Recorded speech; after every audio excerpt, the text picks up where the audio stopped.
Prince Philip's funeral had a heartbreaking nod to the sacrifice he made to be by the Queen's side after she ascended to the throne, with a royal expert noting it really hit home his lifetime of service.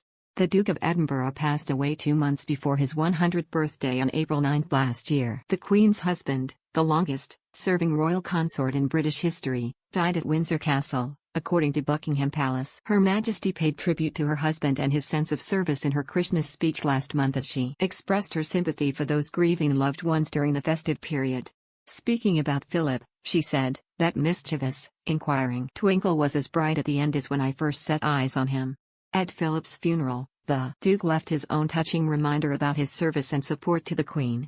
Royal journalist Victoria Murphy said a series of naval whistles, which sounded as pallbearers carried Philip's coffin into St. George's Chapel, really hit home the dedication the Duke showed during his life. The author and contributing editor to Town and Country magazine was speaking on Episode 2 of Channel 5's Secrets of the Royal Palaces series earlier this month. She said, "It did really hit home.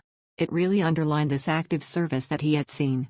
He sacrificed his very promising naval career in order to support the Queen when she became Queen."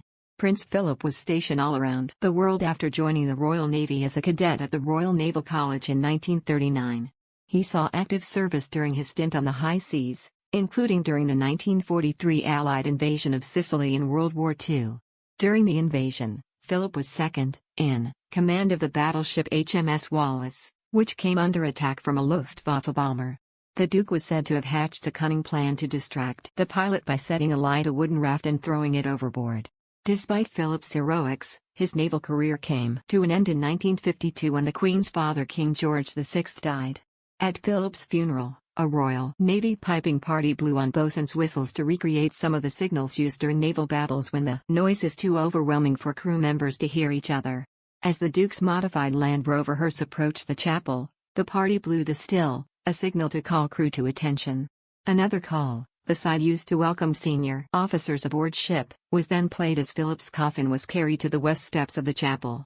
Here, the pallbearers paused as a national minute's silence was observed. Then, as the coffin entered the chapel, the whistlers played the carry-on, a call for crew to resume their duties. A giant patterned flag, which adorned Philip's coffin, his personal standard, was also explained by the journalist Daisy McAndrew, who appeared in the documentary. She said, "His standard, his personal flag, reflected all the elements of his life. His Greek heritage, his Danish heritage, the Mountbatten family, which was so important to him, and finally, Edinburgh, as the Duke of Edinburgh, it was all reflected in that standard." Secrets of the Royal Palaces is available to stream on My5.